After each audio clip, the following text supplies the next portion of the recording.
Hello and welcome back to Lunchtime BABLing. My name is Shea. I'm the CEO of BABL AI, a company that audits algorithms for ethical risk, bias, and effective governance.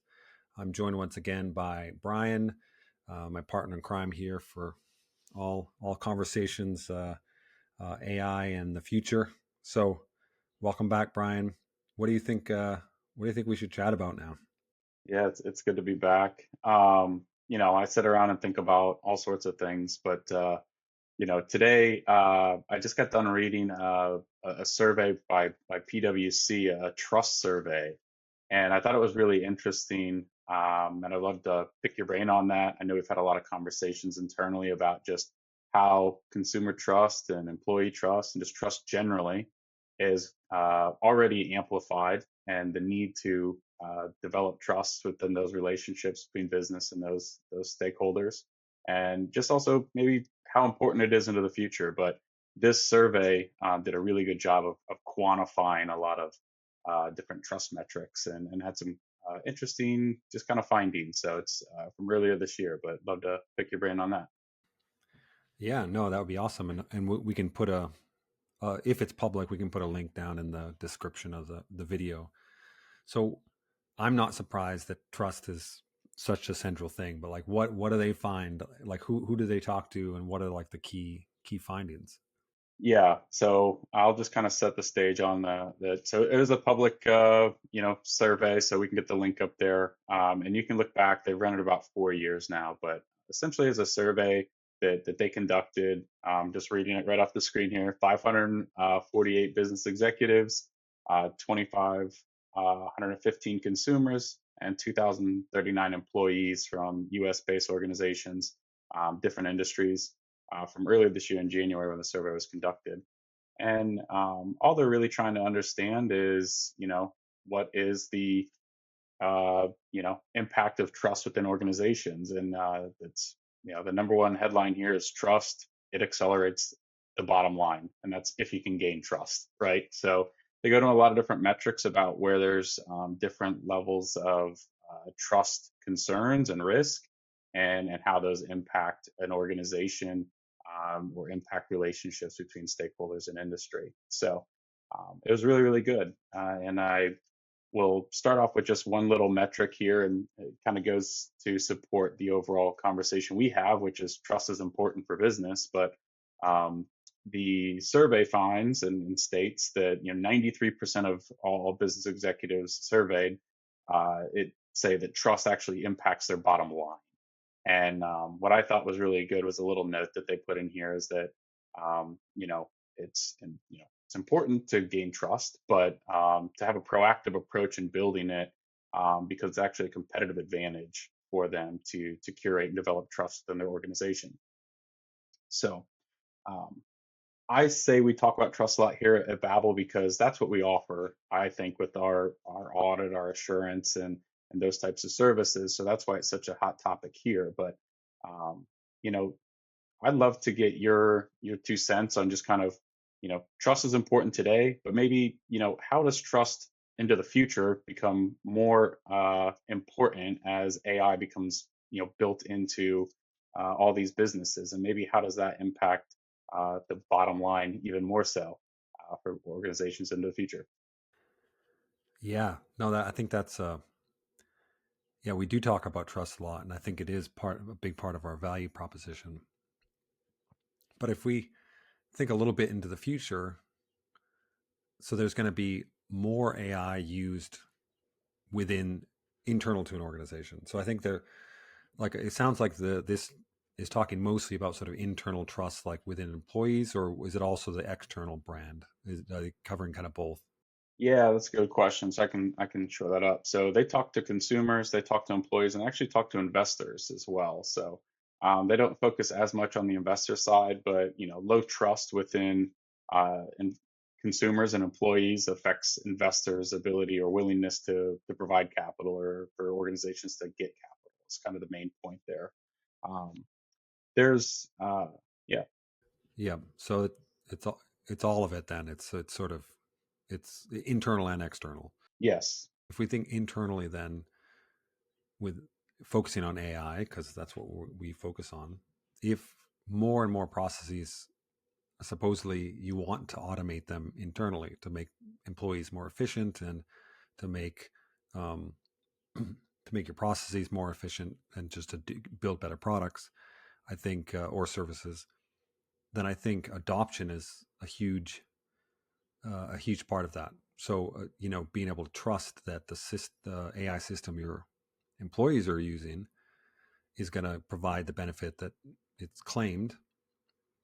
Trust is a major part of that. And so you can imagine two different companies rolling out two different systems. Let's say one which uh, both meant to sort of improve or streamline some sort of process, right? Write better reports or to manage HR or something like that. One which the company spends a long time trying to, or a lot of effort at least, trying to build up the internal trust of that system, that it performs properly. There's proper controls. There's monitoring. The outputs are sort of high quality, and they know that because of, let's say, an audit or some internal testing that they've done. And then another company that just sort of says, "Hey, here's a, a tool that just shows up on your dashboard," and there's no effort to like build trust. I think the the speed at which you will see employees adopting that will be vastly different between those two. And I think that's like time to value is going to be drastically reduced if you spend time making sure employees really trust what's happening. And so the same thing I think you could say externally. We I mean we even see it with our own business that like if we audit a company, we're providing some level of assurance that the company is doing the right things around AI. That's a In terms of a bottom line, that's a huge selling point. That they're able to get deals done faster, and it's the reason why things like SOC 2 audits or ISO 27001 or even 9001, like management systems. The reason those things are popular is not because people love getting certifications. It's because they can do more deals, and there's like building trust that you're a trustworthy company, and enterprise is going to be more likely to do deals with you. And so those both of those are bottom line things. Time to value for an internal project will depend on how much adoption and trust your employees have in it, and uh, you know direct revenue or on the sales side by having a more trustworthy organization around the way you use AI, because there are significant risks. Anyway, that's my sort of initial gut reaction here. Yeah, I think we'll hear some of that talk track again as I ask some more of these questions because you kind of hit on a few points that this calls out. So um, I'll say that one of the key things here or an interesting fact, not a key thing, is just how wide of a margin there is between what businesses think they're doing well versus what consumers and employees, grade them out at. So on this report, and again, this is the fourth year they've ran it, this is the widest delta between consumer trust and business leaders, belief of how well they're doing. So just I'm reading the stat again. It's 90% of business leaders believe they're doing a great job, with trust and building things for trust. 30% of consumers say they're doing a good job. So there's a 60-point delta between how consumers and business leaders are viewing the same problem. So I don't think we're going to solve all trust problems today, but there's a lot of them because there's the stuff about management and remote employees and that whole thing. But I wanted to focus, like I said, really on the AI, and that's listed in here. So you hit it, but I wanted to just call out a couple of other points here. So um, this is, I think, tangential to AI, but cybersecurity and data protection and privacy is the number one thing that consumers say is important to keeping their trust. So knowing that there's this huge gap between consumers and business and kind of their understanding, what are all the things between, cybersecurity, AI, responsible AI, all those things? What are your opinions. Let's put this into a responsible AI lens. What are things that businesses can be doing today to try to bridge that gap between that 30%, hey, you're doing a good job, and the 90% of business leaders? Focus around it, responsible AI. Yeah. I mean, I think, well, let me talk high level real quick because that is a pretty crazy gap. And clearly, there's something has gone wrong with, maybe not gone wrong. There's some disconnect, and it's clearly, I think, related to communication. So there's two scenarios. One is that the executives are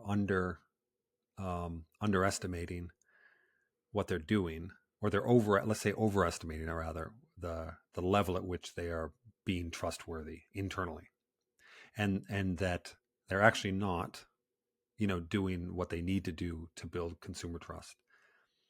That's one scenario, in which case there's a ton of things they need to do. And around AI, like, I think that's actually true. Most organizations have a long way to go to build that trust. The other is that they are doing all the right things and they're not communicating it correctly. And I think this is relevant for AI because we've seen that scenario play out. A big part of, like, a lot of people that we work with on the sort of consulting side of things anyway, the that outward communication is like ethically relevant. We're talking about being responsible. Like, if you are doing things in your organization that is building that is contributing to building a more trustworthy AI product. So I'll stick to AI because that's what we do. But I think this probably goes for anything. If they're doing things and you're not communicating that well to the stakeholders externally, in the way that they're going to receive it, like positively, like the way it should be received, then that's a missed opportunity. And so, if you take a parallel to what happened, like what's happening or has been happening with ESG type initiatives, like people trying to be more socially and environmentally responsible at the corporate level, they are, trying and doing a better job at communicating that to everybody else. These are the things we're doing. They're going to spell out in their public, in their annual reports, exactly how they are furthering their goals. They're articulating their environmental and social responsibility goals, and for everybody to see, and then talking about, the metrics that they're using to sort of march towards that. That is not happening at that level in the AI space. And there is a significant amount of distrust.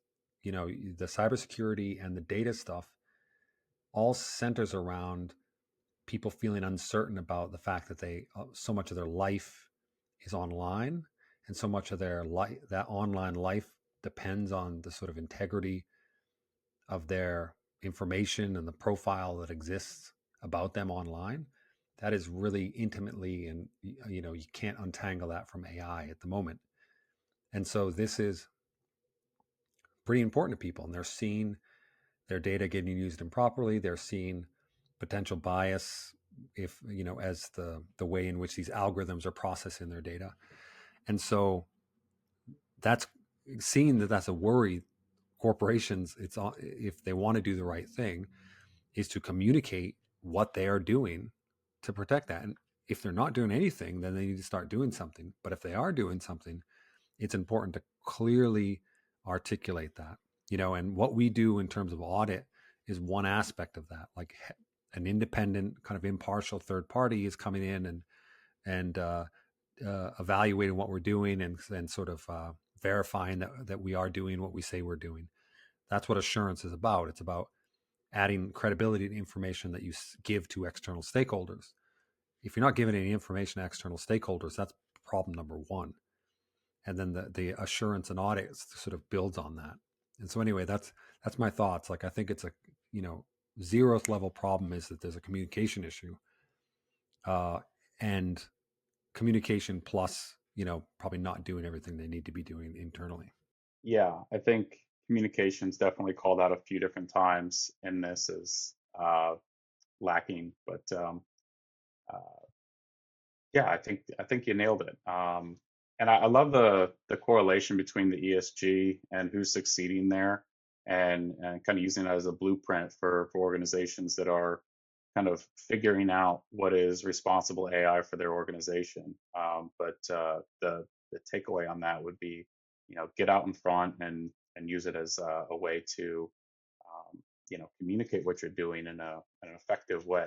So there's probably some really good blueprints out there, and maybe we can talk about that some other day. Who's doing that well? But yeah, I wanted to go into another part of the survey, and it's down.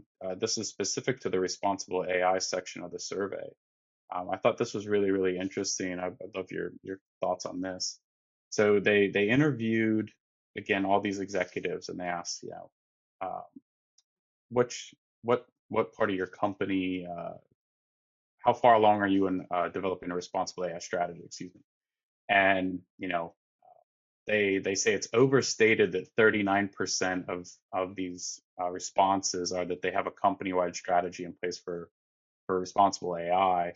And they state it specifically that it's probably overstated because they just are associating it with cybersecurity best practices. So I think that was interesting, but only 30% of the companies actually, are communicating anything around their governance framework or anything around that. So I think pretty, without a bunch of extra thought on that, like that's probably one of the biggest ways that companies are going to get burnt into the future is if they don't focus on that communication. And with such a small amount of companies actually communicating anything right now and doing it in a misinformed way, I'm sure that's causing a ton of uncertainty, leading to that distrust. But curious on your thought about executives and PwC's take on it's probably an overstated 39% know what's going on with responsible AI strategy. What are your thoughts on that?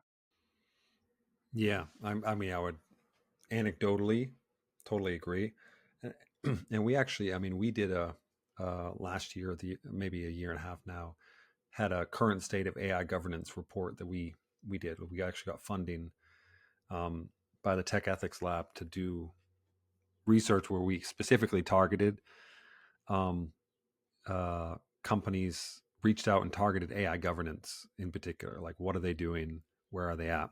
And we found similar. I mean, the numbers are quite low, and I think you're right. Like people, there's a difference between I have a strategy, company wide strategy, which involves just having like a high level set of principles that have been articulated and like an actual integrated strategy that actually incorporates all aspects of the way you use AI and the way you develop AI.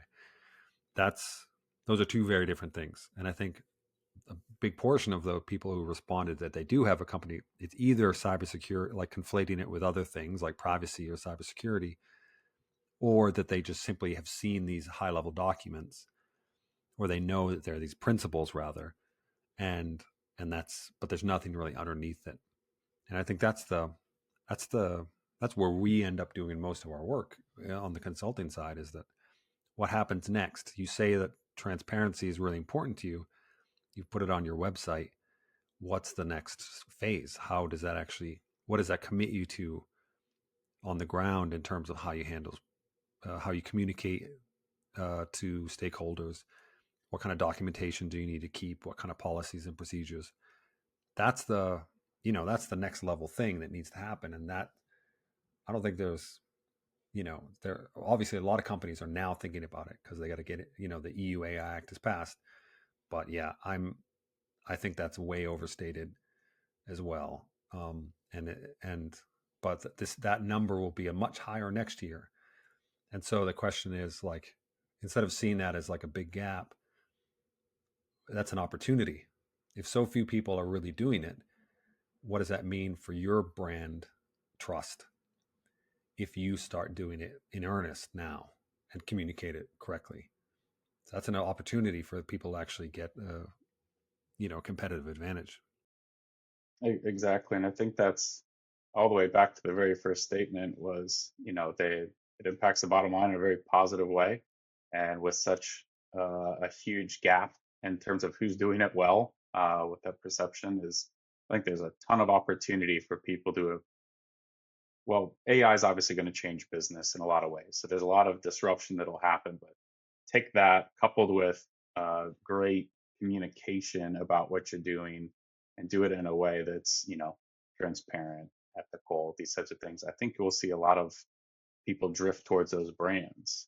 And to what you said earlier about how AI will be, systems will be used a lot more ubiquitously within business and decisions and all these other things. We want people to be able to trust what the AI is putting out so that everything can be more productive. And yeah, that's there's a lot of benefit there for those people that are going to embrace that. And I think we'll see some leadership changes in terms of brand and industry and domain expertise. I totally am interested to see what that looks like over the next few years as all these AI strategies roll out. But yeah, so I thought I took a couple of just kind of condensed points, focusing that RAI space or section of this, and just had it. I used ChatGPT to summarize it, but the five main things that they call out are, data privacy and security. That's going to be the way that businesses can earn that customer and employee trust. Those are both very high areas where you lose trust right away if you're not paying attention to their personal information. We hit that. Bias and fairness, we haven't really even talked about that, which is a lot of what these audits are going for, that are in passing law right now. But it's fair treatment is right up there with that privacy and security. And then I like these next two: transparency and explainability, accountability and governance. Those are the things they call out. People don't like to be left in the dark. So you talk about transparency, explainability. You mentioned that and drilled that earlier. But then accountability and governance. I think when people don't have a clear answer as to like who messed up and who's going to be held responsible, I think people just think that people get off the hook all the time. So um, that's definitely something that you can focus on. And both of those two things are very like focused in all these risk management frameworks around AI that I'm aware of.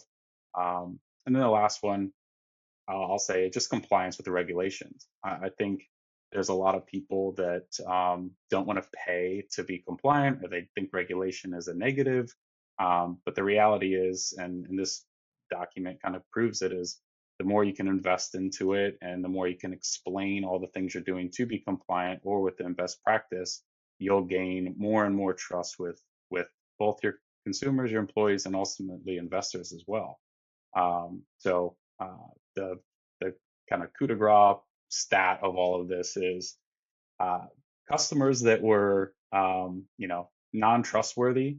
They lost trust within an organization because they weren't doing those things. 40% of them just leave. They just leave your business altogether. They don't even talk to you about it. You see employees, they don't have a stat on this, but they mention it. This is where quiet quitting comes in. They lose trust within the organization. They just quit trying. So you lose a bunch of productivity. But yeah, I thought 40% of customers just leave if they lose trust within a brand or an organization is massive. And then everyone has that same concern of, people are just quiet quitting. I see that all over the headlines. But um, yeah. Yeah, I think that's. I mean, look at it. So take an example like Patagonia, where they kind of centered a particular issue which people cared about, like the environmental impact, and they were able to build huge brand trust and huge employee trust. Like they had, um, that's if you can get people bought into a vision. And so, why am I saying this? I'm saying it basically because everybody's now talking about AI and being AI first. Like look at Google, Microsoft; they're all buying into this, and a lot of other organizations are doing the same. But even though AI is exciting, AI by itself, without the sort of like trust and responsibility part, is is where you start getting potential, less buy-in from both because everybody now is going to say that. So how do you like have a unified vision? If you've decided AI is your thing in your company, you're going to like have a transformative AI, uh, change your brand to focus on AI, change all your internal processes to be AI first. A lot of companies are saying that. If you make sure that it's like trustworthy AI and you prioritize that, that's the place where you get like this, you know, uh, guiding light where people are like, okay, I want to work for a company that prioritizes trustworthy AI. I want to buy from a brand that prioritizes trustworthy AI, not just AI. And quickly, we're going to get so swamped with everybody talking about, we already are talking about AI this, AI that. And I think there's a real opportunity. Like, I don't want to sound like a broken record, but I feel like there's a real opportunity to do it right and to get your employees behind what that transformation is internally, and to get the customers like behind and willing to engage and want to engage with your products because they feel like, okay, they prioritize making sure this stuff is trustworthy and responsible. And yeah, I think people who don't do that, who just are like, I'm going to transform my organization to be AI first, but don't put a significant amount of resources and focus on the trustworthy bit, that's where it's going to be. You're not going to see the return on investment. And yeah, I think that this, surveys like this are just pointing towards that. But I think there's a underlying reality which we're going to see play out in the next 3 or 4 years, where companies are really going to struggle and either abandon AI or not reap all the benefits. And we can't see that data now because it's too early, but it's going to happen. And that's why I'm so convinced that trust really is the thing you got to build your brand around. And like that has to be built in everything that you're going to try to stick AI into. Is like, it's not just AI, it's going to be trustworthy. Yeah, uh, couldn't agree more. And like I said, I'm really interested to see what the next 4 to 5 years of business produces. It's an absolutely crazy time, but there's certainly going to be some big mistakes and missteps by organizations. So those would be really great MBA case studies someday, I'm sure, on how to do effective change management of your technology through your systems. But yeah, I thought this was a really just to your point quantifies so much about what trust means and to each stakeholder group what's important to them and how to keep trust or lose trust. So we touched on just a few points of it, and happy that PwC puts this information out for us to look at. But um, it definitely helps kind of drive home the narrative of uh, doing things the right way, and being ethical about it, and fair and not biased, and everything that I think goes into pretty much all of these AI management frameworks and policies and regulations. And um, I'm super excited that we're in the space we are, so we can help, because I think this will be one of the biggest business challenges of the next 5 to 10 years, is how do you get people to ultimately adopt and buy into the service, the product that you're delivering via AI. So I'm happy that we can be a part of that, and really affect things in a positive way to garner trust for organizations. I think it's a tremendous value for everybody. So I love seeing this stuff and talking about it. Yeah, no, I agree. I think so. What we'll do is we'll maybe put a link to our website down below too, because we have got a bunch of resources.